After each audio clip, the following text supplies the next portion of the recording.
ایک بڑا اس وقت ہنگامہ ہو رہا ہے کیونکہ اسحاق ڈار صاحب نے سینٹ میں تقریر فرمائی ہے اور اس سپیچ میں انہوں نے کہا کہ ہم جو ڈیمانڈ ہیں آئی ایم ایف کی وہ ان یوزول ہیں، بہت مشکل ہیں، ہمیں بہت مشکل میں ڈالا ہوا ہے، ہم ان کی کوئی ایسی ڈیمانڈز پوری نہیں کریں گے، ہم اپنے نیوکلیئر پروگرام پہ ہم کمپرومائز نہیں کریں گے، اور کہا کہ ہمیں لانگ رینج میزائل رکھنا چاہیے یا اس کی کتنی کیپیسٹی ہونی چاہیے یہ ہم جانتے ہیں، ہمارا اختیار ہے۔ اور اسی کے ساتھ جو خبر میں نے دوسری کہی، بعد میں بات کریں گے، کہ اعزاز سعید صاحب نے سب ٹویٹ کیا ہے جس میں ان سے پوچھا گیا تھا کہ یہ جو 370 کا معاملہ ہوا کشمیر میں، تو وہاں پر جو پاکستان ہے اس کو اعتماد میں لیا گیا تھا اور پاکستان کو معلوم تھا کہ یہ ہونا ہے، اور بھی اس کے بارے میں کچھ بات ہے جو انہوں نے اس پہ کہا یس ایسا ہی تھا، تو اس کے اوپر بھی بات کریں گے۔ لیکن سر پہلے یہ، سر کیا ایسا ہو سکتا ہے کہ آئی ایم ایف ڈکٹیٹ کرے اور یہ کہے کہ آپ کے پاس کیا ہتھیار ہونے چاہیے اور کون سا نیوکلیئر ایسٹس آپ کے پاس ہونے چاہیے کون سے نہیں، کیونکہ اب ان کی اسپیچ کو ایسے ہی لیا جا رہا ہے کہ انہوں نے جو یہ بات کی ہے تو کیا اسی تناظر میں کی ہے؟ دیکھیں جی، یہ تو ایک بہت بلانٹ قسم کی سٹیٹمنٹ ہوگی، یہ کہنا کہ آئی ایم ایف ڈکٹیٹ کرے یا نہ کرے، اور اس سٹیٹمنٹ پہ وہ لوگ سوال اٹھا سکتے ہیں جو یہ جانتے ہی نہیں کہ آئی ایم ایف کیا ہے، وہ کس کو ریپرزینٹ کرتا ہے، اس کو چلاتا کون ہے، اور اس کے پیچھے جو ریئل اتھارٹیز جو ہیں وہ کون سی ہیں، جن کی مرضی کے بغیر آئی ایم ایف جو ہے نہ کوئی لوننگ کر سکتا ہے نہ لینڈنگ کر سکتا ہے۔ آئی ایم ایف جو ہے وہ کوئی اس طرح کا کوئی انڈیپینڈنٹ ادارہ نہیں ہے۔ آئی ایم ایف جو ہے وہ ایک پوری ویسٹرن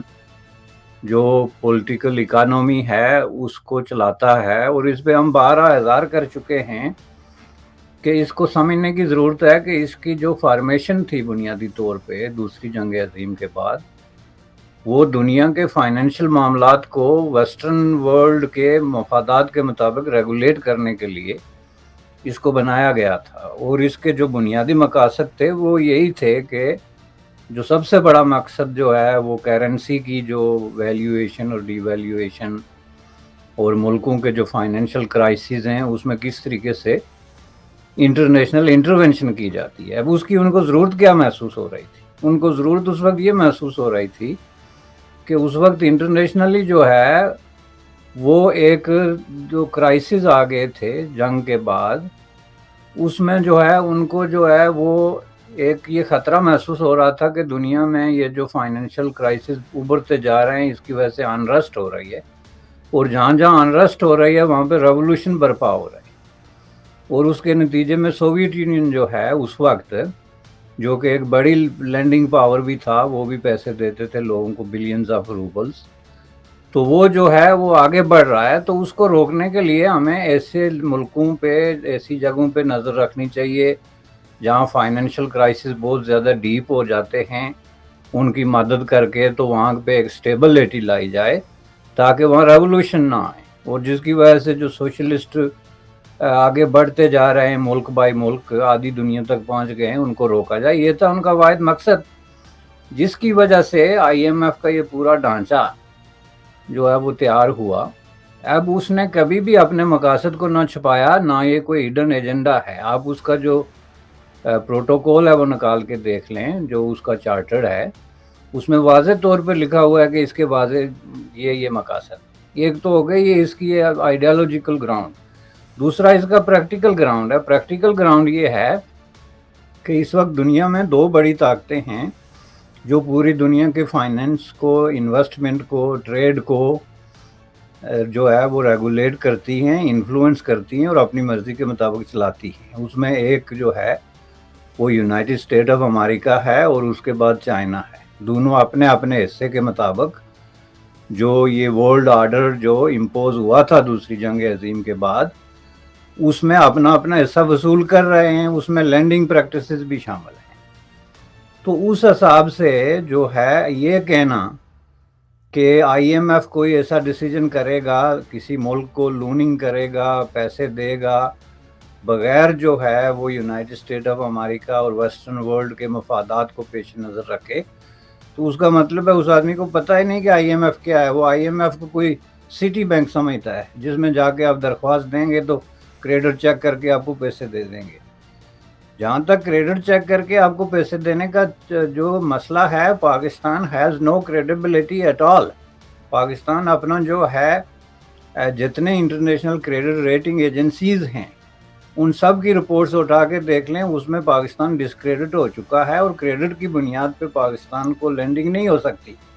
اب یہ لینڈنگ ہو سکتی ہے صرف جو میں نے اشارہ دیا آپ کو کہ دنیا اگر یہ سمجھے کہ ایسا نہ ہو کہ ہم ان کو لینڈ نہیں کرتے تو یہاں پہ بہت زیادہ کرائسس ہو جائیں، ایک نیوکلیئر ملک ہے، اس کے پاس ہتھیار ہیں، ایک اسٹریٹجکلی لوکیٹڈ کنٹری ہے، تو ایسا نہ ہو کہ حالات ہمارے ہاتھ سے نکل جائیں۔ تو ان تحفظات کو سامنے رکھتے ہوئے وہ اگر لینڈنگ کریں تو کریں، اس بنیاد پہ نہیں کر سکتے چونکہ انہوں نے آلریڈی آپ کو ڈسکریڈٹ کر دیا جب انہوں نے یہ شرط رکھ دی کہ ہم وداؤٹ گارنٹی، میننگ جب تک آپ کو سعودی عربیہ اور چائنا جو ہے وہ لینڈنگ نہیں کرتا ایک اسپیسیفک اماؤنٹ آف منی، اس وقت تک ہم آپ کو نہیں کر سکتے۔ تو اس کا مطلب ہے انہوں نے صاف انکار کر دیا۔ اب سوال یہ ہے کہ کیا پاکستان کے جو ہتھیار ہیں ان میں آئی ایم ایف کو انٹرفیئرنس کر سکتا ہے وچ انکلوڈز میزلز اور نیوکلیئر وار ہیڈز یا اس طرح کی چیزیں؟ تو جواب یس۔ اس کی وجہ یہ ہے کہ آئی ایم ایف کا جو بنیادی پروٹوکول ہے وہ جس ملک کو لینڈ کرتا ہے اس کے وہ ایک ایک خرچہ which includes defence. Defence is not a sacred cow or some thing کہ جی وہ کہیں کہ یہ ڈیفینس ہے تو ہمیں گناہ ہو جائے گا۔ They have nothing to do with گناہ۔ وہ دیکھتے ہیں کہ آپ جو پیسے لے رہے ہیں وہ کہاں پہ خرچ کر رہے ہیں، اور اگر آپ کا جو ہے گزشتہ 2 سالوں میں 14% آپ کے ہتھیار خریدنے کا خرچہ بڑھا ہے، یہ آپ کو پتہ ہے؟ 14% is a big chunk of money جو آپ نے ہتھیار خریدے ہیں فارن ملکوں سے، which includes obviously on top of them China. تو کیا اس حقیقت کو جو ہے وہ آئی ایم ایف اگنور کر سکتا ہے کہ ہم آپ کو پیسے دیں گے، آپ غریبوں کے گلے کاٹیں، ان کا آٹا مہنگا کر دیں، ان کی چینی مہنگی کر دیں،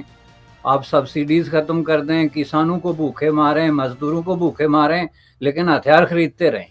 آپ کو یہ توقع ہے؟